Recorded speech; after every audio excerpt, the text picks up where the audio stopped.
রোজ একঘেয়ে ভিডিও দেখতে তোমাদেরও ভাল লাগে না, তাই চলো আজকে অন্য টাইপের ভিডিও তোমাদের জন্য আনলাম।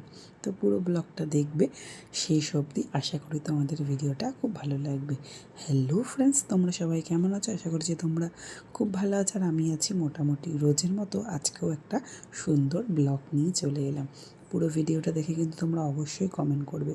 তো অনেক দিন পরে বেরোলাম, তো সেই যে দিদির বাড়ি গেছিলাম তারপর আজকেই বেরোলাম। তো ছেলের স্কুলের জুতোটা অনেকটাই ছোট হয়ে গেছে, তো ও জুতোটা পরে দেখে আমার মায়া হয় যে এতটাই ছোট জুতো পরে। তো আজকে ওর বাবাকে বললাম তাহলে চলো ওর জন্য একটা জুতো কিনে নিয়ে আসি, স্কুলের জুতো। তাই ওর বাবা কাছ থেকে এসে একটুখানি ফ্রেশ হয়ে তো আমাদেরকে নিয়ে বেরালো। তো এবার ডিসিশান হচ্ছে কী জুতো কিনবো। আর আমার ছেলে যেহেতু সরকারি স্কুলে পড়ে, ওর স্কুল থেকে জুতো, জামা প্যান্ট সবই দেয়।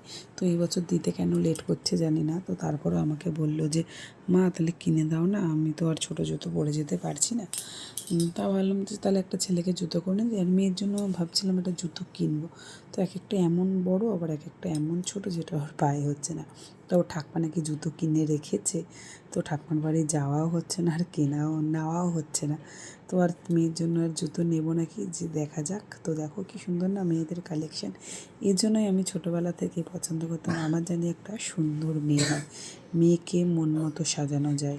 তো দেখো মেয়েকে পড়াচ্ছি পায়ে, ওর বাবা বলতে ছোটো।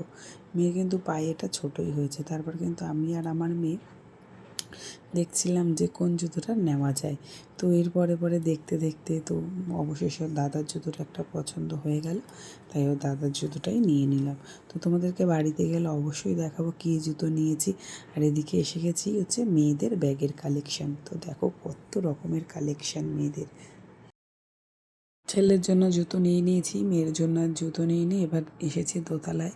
তোমাদের দাদাভাইয়ের জন্য একটা জুতো নেব ভাবলাম। তো এখানে একটা গণেশ আর লক্ষ্মীর মূর্তি আছে, ভাবলাম তোমাদের সাথেও শেয়ার করি। তোমাদের দাদাভাইয়ের একটা জুতো পছন্দ হয়েছিল কিন্তু নেয়নি, তো সাইজে ছিল না। তো সামনেই তো পুজো, আবার যাওয়া হবে। আর আমরা বেরাবো, ভুট্টা খাবো না, এটা কিন্তু সম্ভব না। তো অনেক দিন পরে আজকে একটু ফুচকা খেয়েছি, ফুচকার ভিডিও আর করা হয়নি।